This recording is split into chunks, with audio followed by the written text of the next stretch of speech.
18 h, première étape, le quartier de Beaubreuil, où parents et enfants sont encore nombreux à profiter de la météo clémente. Le passage de Nordine, Virginie et Benahouda depuis plusieurs mois est bien perçu par les habitants qui ont appris à faire confiance à ces professionnels de la médiation. Enfin, on a déjà vu des tensions par exemple dans le quartier et eux ils étaient là et du coup ça apaise les tensions finalement, puisqu'ils viennent, ils parlent. Même les enfants, je veux dire, quand on sait qu'il y a les gens là de surveillance, Ça y est. on sait que bon, voilà, ils vont se calmer, on va pas faire les bêtises devant eux par exemple. Être présent dans la rue mais également dans les immeubles si besoin, puisque les correspondants peuvent être contactés à tout moment en cas de conflit de voisinage, avec en toile de fond souvent des problèmes intergénérationnels.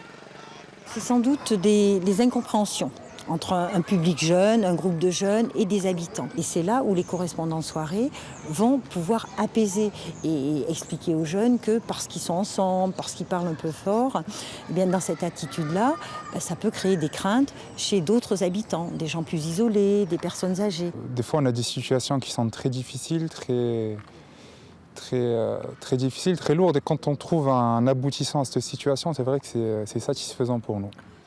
Quand la nuit tombe, l'équipe se rend ensuite dans le quartier de la Batide, un secteur où les tensions ont été nombreuses, particulièrement en 2015.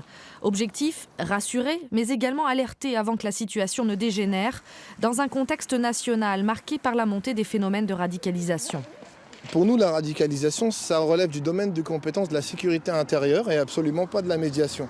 Par contre, moi, je parlerais de marginalisation. La place de la médiation, c'est vraiment prévenir toute forme de rupture, quelle qu'elle soit, toute forme de marginalisation qui peut conduire quelqu'un au passage à l'acte violent, mais quelles que soient les motivations. Nous, on agit vraiment en amont. Une présence qui vient en complément d'une surveillance policière renforcée et de l'installation de caméras de vidéosurveillance, comme ici dans le quartier du Val-de-Laurence.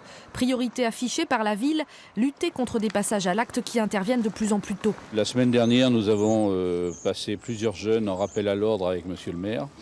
Faire comprendre aux parents, essayer d'aider les parents, parce que c'est souvent des parents en grande difficulté. Donc, par le sport, par l'enseignement, essayer de recadrer ces jeunes. Les correspondants de soirée ont aussi un rôle à jouer pour relayer les besoins des habitants. Aidés de l'association Mixité, ils ont ainsi mis en place des soirées sportives tous les lundis dans le nouveau gymnase. Depuis un an, de très nombreux jeunes se sont appropriés cet espace.